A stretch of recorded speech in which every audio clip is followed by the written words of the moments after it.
प्रिय विद्यार्थियों, पिछले वीडियो में हमने एक्सरसाइज 5 कंप्लीट कर ली थी और एक्सरसाइज 5 से संबंधित अभी तक मेरे पास में कोई कमेंट भी नहीं है कि कोई किसी प्रकार की डाउट है क्या। फिर भी अगर आपके पास में कोई भी किसी प्रकार की डाउट है तो आप कमेंट कर सकते हो, उसका समाधान मैं आपको तुरंत बता दूंगा। आज हम एक्सरसाइज 7 पढ़ने जा रहे हैं। बीच में हमने एक्सरसाइज 6 को छोड़ दिया क्योंकि वह समरूप त्रिभुज यानी कि त्रिभुज की समरूपता के रूल हैं, वो आपको मैं ऑफलाइन की जो क्लास होगी उसके अंदर सही तरीके से समझाऊंगा, क्योंकि ऑनलाइन में वो बात सही तरीके से समझ में नहीं आएगी।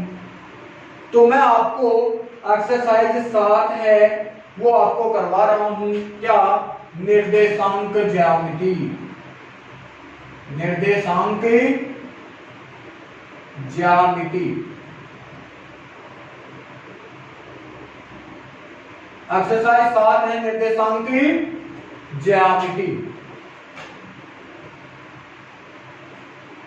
अब देखो, निर्देशांक ज्यामिति का मतलब क्या है कि जो भी आपको निर्देशांक दे रखे हैं यानी कि जो भी आपको बिंदु दे रखे हैं उन बिंदुओं को किसमें लिखना है? इसी निर्देशांक यानी कि जो भी ज्यामिति आकृति है, कोऑर्डिनेट है, उसके अंदर आपको लिखने हैं। वो आपके पास में क्या होगी? निर्देशांक ज्यामिति। अब देखो, ध्यान देना, ये कोऑर्डिनेट यानी कि निर्देशांक ज्यामिति के लिए हमारे पास में 4 कोऑर्डिनेट होते हैं, 4 चतुर्थांश होते हैं। कितने चतुर्थांश होते हैं?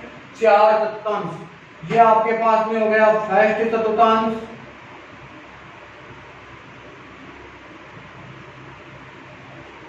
ये आपका हो गया सेकंड चतुर्थांश,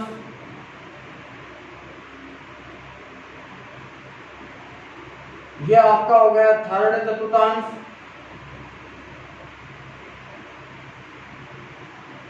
और ये आपका हो गया फोर्थ चतुर्थांश।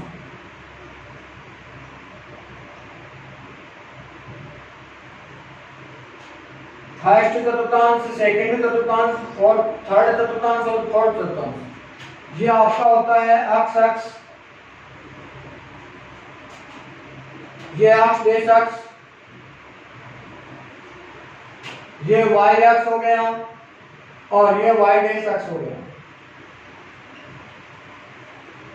एक्स अक्ष का जो निर्देशांक होता है या जो एक्स अक्ष की जो रेखा है उसको हम बोलते हैं क्षैतिज घटक। क्षैतिज घटक या क्षैतिज रेखा। और जो ये खड़ी लाइन है वाई अक्ष वाली, इस वाई अक्ष को बोलते हैं ऊर्ध्वाधर घटक।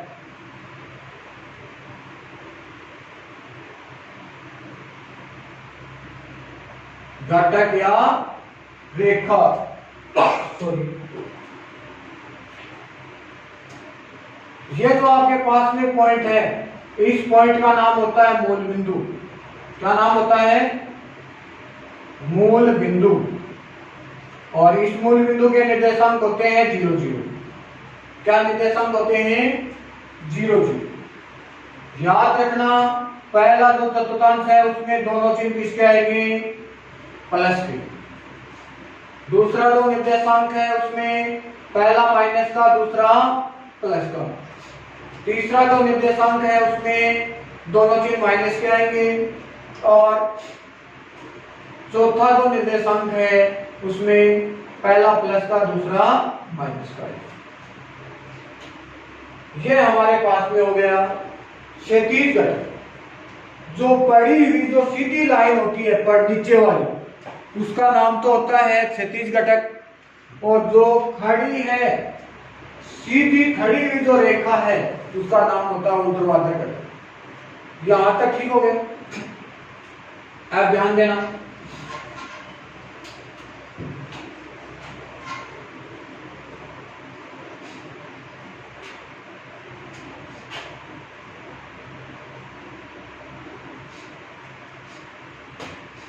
ये एक्स अक्ष, एक्स बेस अक्ष, Y X Y D S X. यहां पे मूल बिंदु 1 2 3 4 5 इस प्रकार से। इधर हम प्लस में चलेंगे,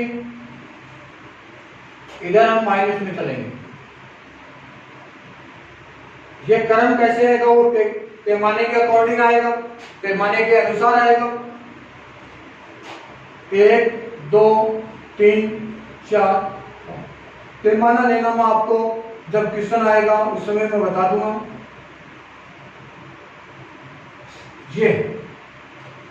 ये मैंने आपको बताया था पहला चतुर्थांश, इसमें मैंने प्लस और प्लस बताए थे। इसमें x का निर्देशांक पहले आता है, y का निर्देशांक हमेशा बाद में आता है। x का निर्देशांक पहले और y का निर्देशांक ही, ये माइनस और प्लस हो गया, ये माइनस और माइनस हो गया, और ये प्लस और माइनस हो गया। x का निर्देशांक हमेशा पहले आएगा, y का निर्देशांक हमेशा बाद में आएगा। अगर दोनों चिन्ह आपके पास में प्लस का है तो कौन सा चतुर्थांश होगा? फर्स्ट चतुर्थांश होगा। पहला माइनस का हो, दूसरा प्लस का हो तो कौन सा चतुर्थांश होगा? द्वितीय चतुर्थांश होगा। दोनों माइनस के हैं तो तृतीय चतुर्थांश होगा। पहला प्लस हो, दूसरा माइनस हो तो चतुर्थ चतुर्थांश होगा। फिर हमारे पास में आता है x का जो निर्देशांक होता है उसका नाम होता है भुज, और y का जो निर्देशांक होता है उसका नाम होता है कोटि। x के निर्देशांक को क्या कहते हैं? भुजी, और y के निर्देशांक को क्या कहते हैं? कोटि। यहां तक की बात ठीक हो गई। अब देखो, ये मैं आपको मिटा देता हूं। x का मान पहले, y का मान है बाद में।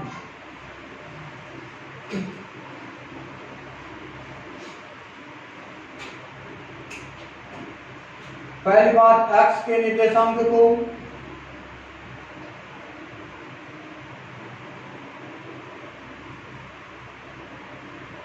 भुज कहते हैं,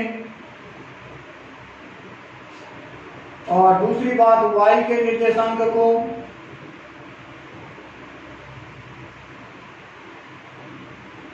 कोटि कहते हैं।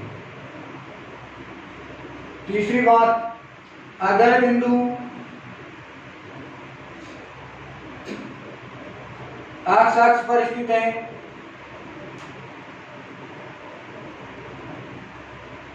तो y का निर्देशांक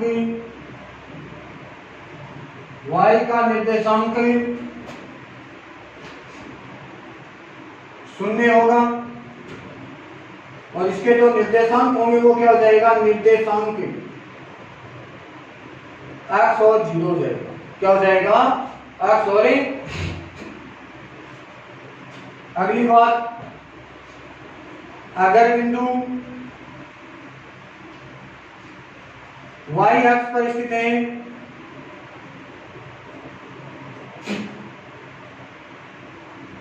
तो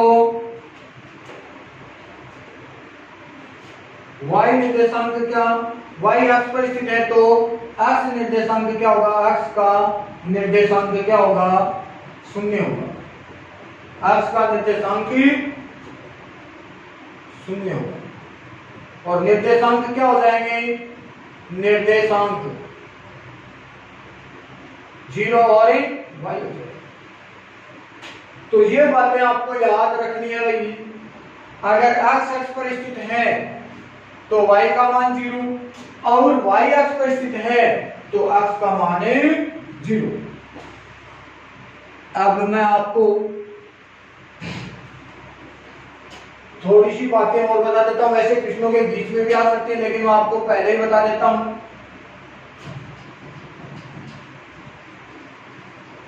सबसे पहले हमारे पास में किसी भी त्रिभुज की रचना तब संभव होगी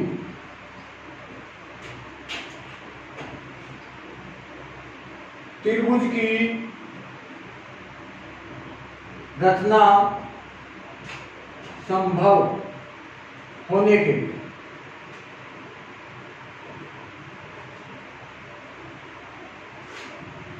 याद रखना किसी भी त्रिभुज की रचना कब संभव होगी?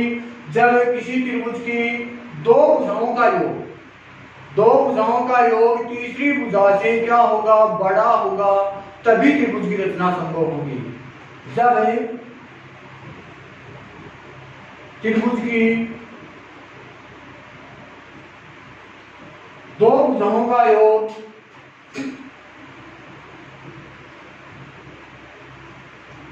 योग तीसरी भुजा से बड़ा हो, तभी त्रिभुज की रचना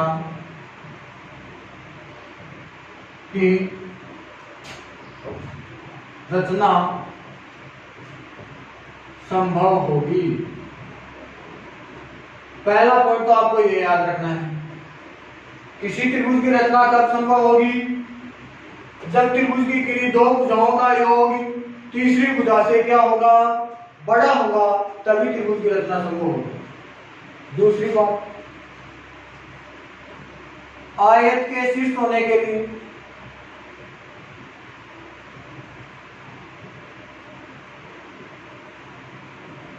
देखना, आयत के शीर्ष होने के लिए आपको दो तीन बातें याद रखनी है। पहली बात, आमने सामने की भुजाएं समान होनी चाहिए, पहली बात तो ये। दूसरी बात, दोनों विकिरणों की लंबाई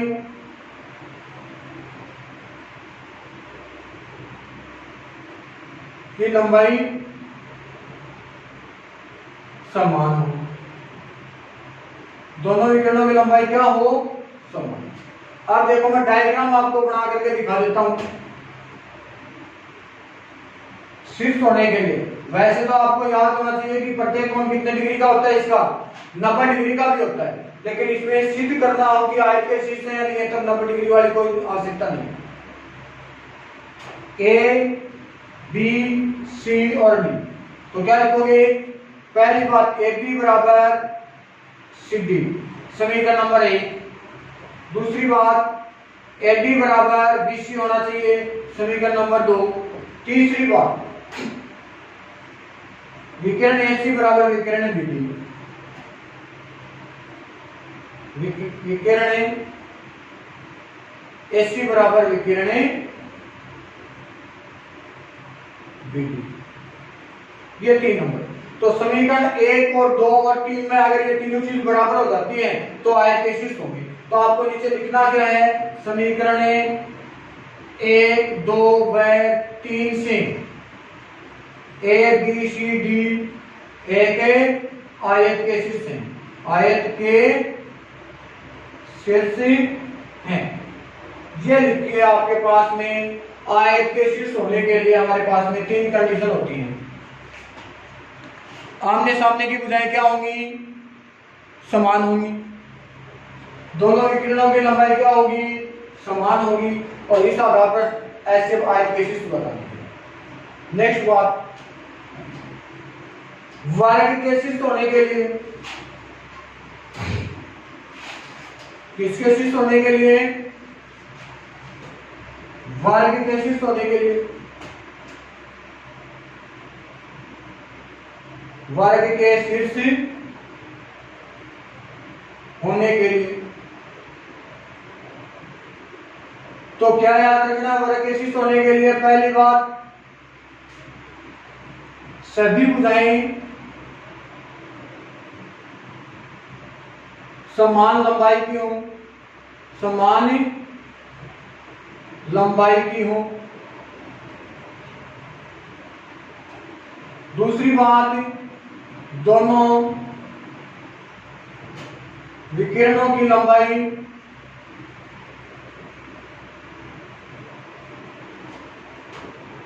समान हो।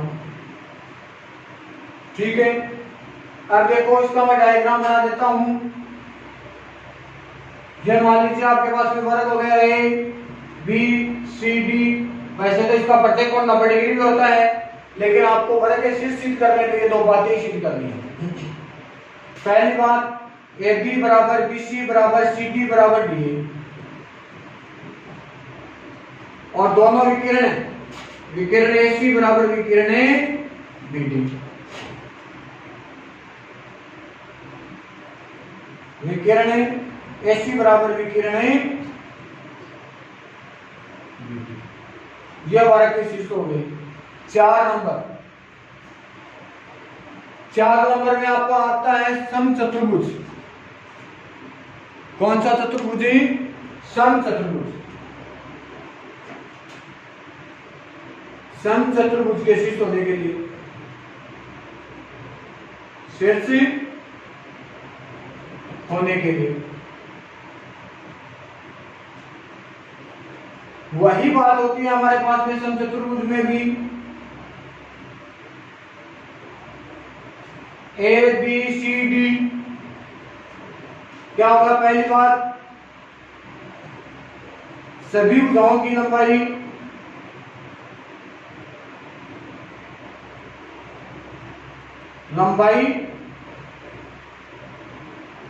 समान हो, पहली बात। दूसरी बात, दोनों विकिरणों की लंबाई असमान हो, यह याद रखना। अगर दोनों विकिरणों की लंबाई समान हो जाएगी तो आपके पास में आयत बन जाएगा, और दोनों विकिरणों की लंबाई असमान है तो क्या होगा? समचतुर्भुज। दोनों विकिरणों की लंबाई असमान हो, असमान हो, यह बात याद रखनी। इसका मतलब देखो, आपको लिखना है ए बी बराबर बी सी बराबर ए, सी डी बराबर डी ए, समीकरण नंबर 1। और विकिरण ए सी बराबर ए नहीं है विकिरण सी डी, ए सी बराबर विकिरण नहीं है बी डी। तो समीकरण 1 और 2 से ये क्या हो गए? आयत के समचतुर्भुज के शीर्ष होंगे। ये आपके पास में आ जाता है समचतुर्भुज। अब आपका अगला टॉपिक ही समांतर चतुर्भुज है। समांतर चतुर्भुज आपको लिखाने की आवश्यकता नहीं है कि समांतर चतुर्भुज में क्या होता है? आमने सामने भुजाएं समानांतर व बराबर होती है। मैं अगला पॉइंट आपको लिखा देता हूं, समबाहु त्रिभुज के शीर्ष होने के लिए। किसके शीर्ष होने के लिए? समबाहु त्रिभुज के शीर्ष होने के लिए। 5 नंबर पॉइंट है आपका समबाहु त्रिभुज के शीर्ष होने के लिए क्या सभी भुजाओं की लंबाई क्या होती है? कि लंबाई समान होनी चाहिए, लंबाई समान होनी चाहिए। समबाहु त्रिभुज के शीर्ष के लिए यही बात होती है। वैसे तो प्रत्येक कोण इसका कितने डिग्री का होता है? 90 डिग्री का, लेकिन समबाहु त्रिभुज के शीर्ष निकालने के लिए यही बात आपको याद रखनी है, ए बी सी, यानी कि ए बी बराबर बी सी बराबर ए सी। 6 नंबर समद्विबाहु त्रिभुज। समद्विबाहु त्रिभुज के शीर्ष होने के लिए देखो, नाम के अनुसार इस पर सम का मतलब समान, द्वि का मतलब दो, बाहु का मतलब है बाहु। बाहु क्या होती है? भुजा। इसमें देखो सम का मतलब समान, बाहु का मतलब भुजा। त्रिभुज है तो त्रिभुज की तीनों भुजाएं समान होगा समबाहु, त्रिभुज की 2 भुजा समान होगा समद्विबाहु। तो देखो, तो शीर्ष होने के लिए 2 भुजाओं की 2 भुजाओं की लंबाई समान होनी चाहिए, समान होनी चाहिए।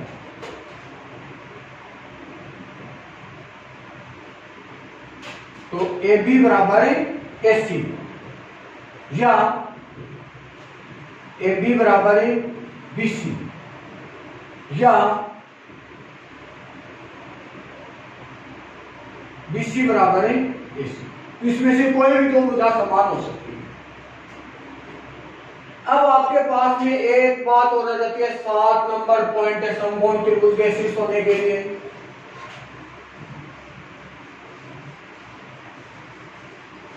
समकोण त्रिभुज के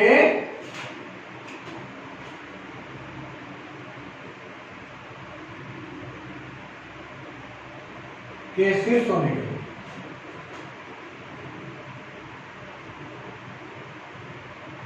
क्या होगा? त्रिभुज की किसी एक भुजा का वर्ग अन्य दो भुजाओं के वर्गों के योग के बराबर होता है। क्या लिखोगे?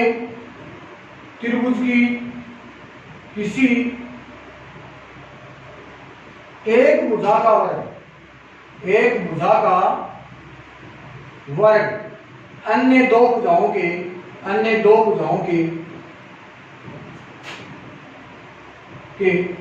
वर्गों के योग के बराबर होता है। वर्गों के योग के बराबर होता है, योग के बराबर होता है। त्रिभुज की किसी एक भुजा का वर्ग अन्य दो भुजाओं के वर्गों के योग के बराबर होता है। यह समकोण त्रिभुज है। ये लीजिए ए बी सी, 90 डिग्री के सामने वाली भुजा ए सी का वर्ग बराबर ए बी का वर्ग प्लस बी सी का वर्ग, तभी आपके पास में समकोण त्रिभुज होगा। तो ये आपके पास में 7 पॉइंट हो जाते हैं। सरेख है और एक मैन सूत्र है, वो मैं आपको और लिखवा देता हूं। अगला पॉइंट है आपके पास में क्या? सरेख होने के लिए 8 नंबर सरेख होने के लिए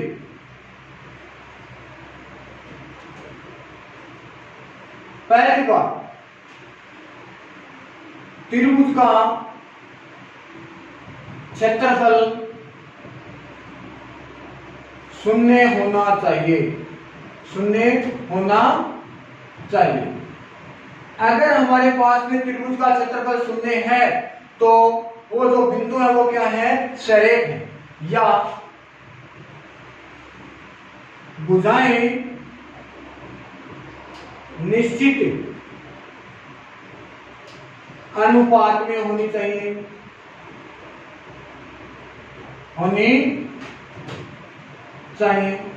भुजाएं क्या होनी चाहिए? निश्चित अनुपात में हो, या किन्हीं दो भुजाओं का योग, किन्हीं दो भुजाओं का योग तीसरी भुजा के बराबर होना चाहिए, होना चाहिए। ये 3 बातें हैं सरेख होने के लिए। त्रिभुज का क्षेत्रफल क्या होना चाहिए? शून्य होना चाहिए, या किन्हीं दो भुजाओं का योग तीसरी भुजा के बराबर होना चाहिए, या भुजाएं निश्चित अनुपात में हो। अब हमारे पास में निर्देशांक ज्यामिति 7.1 की प्रश्नावली के लिए जो मेन फॉर्मूला है वो मैं आपको लिखवा देता हूं। दो बिंदुओं के मध्य की दूरी, दो बिंदुओं के मध्य की दूरी ज्ञात करना, दूरी ज्ञात करना। तो इसके लिए सूत्र होता है d बराबर under root x2 minus x1 का whole square plus y2 minus y1 का होल स्क्वायर। चाहे तो आप ये याद कर लेना, चाहे आप ये याद कर लेना, दोनों तरफ वर्ग करेंगे तो d स्क्वायर बराबर x2 माइनस x1 का whole square plus y2 minus y1 का होल स्क्वायर। तो ये आपको याद कर लेना। आपको सूत्र यही याद करना है, इसका स्क्वायर हटा करके हम रूट लगा देंगे। तो आज के लिए आपके पास में बेसिक कंप्लीट हो जानी चाहिए। कल मैं आपको 7.1 की प्रश्नावली स्टार्ट कर दूंगा। आज के लिए काफी है। Thank you.